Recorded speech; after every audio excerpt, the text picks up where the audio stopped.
Je suis actrice, auteure, metteur en scène. Je suis aussi directrice de la compagnie La Femme coupée en deux. Et j'ai envie de continuer à écrire des œuvres d'imagination théâtrale et à les mettre en scène. Marie, vous n'avez pas culpabilisé, tu te cales sur Rodolphe. Pour après, ok? J'ai fait l'école de 2006 à 2009 et aujourd'hui, avec le recul, je dirais que j'ai d'abord appris à désapprendre, parce que souvent ce qu'on apprend dans les formations initiales, il y a, il y a aussi une forme de formatage.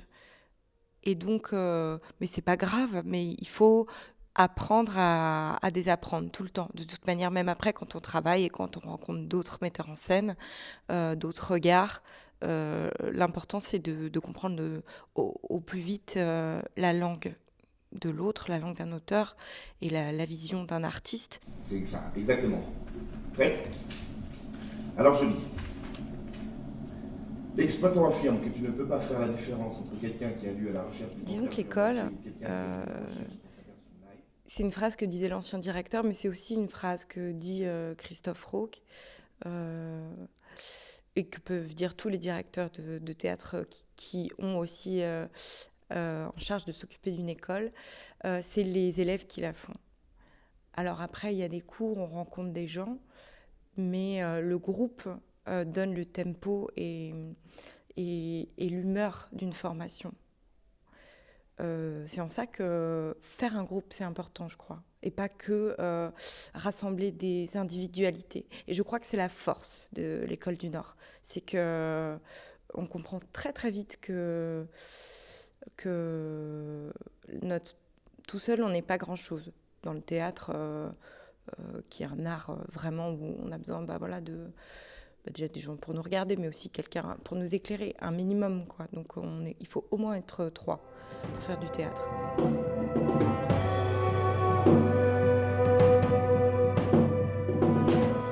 Une des spécificités de l'École du Nord, c'est qu'elle est couplée au Théâtre du Nord. Ça offre différentes opportunités pour les élèves de l'École du Nord. D'abord, on comprend comment fonctionne un théâtre, qui est un gros bateau, qui a plein d'étages. Voilà. Que ce soit de l'administration à la technique, et on ne s'imagine pas forcément ça quand on veut faire du théâtre et qu'on est jeune. Ensuite, le Théâtre du Nord a créé, Stuart Side, moi quand j'y étais, quand je suis sortie de l'école, a créé un festival d'émergence qui s'appelait Prémisse à l'époque. Et cette opportunité, en fait, a permis de créer mon premier spectacle et de l'écrire. Donc ce lien a été un point de bascule dans le monde professionnel évident, en fait, entre l'École du Nord et le Théâtre du Nord.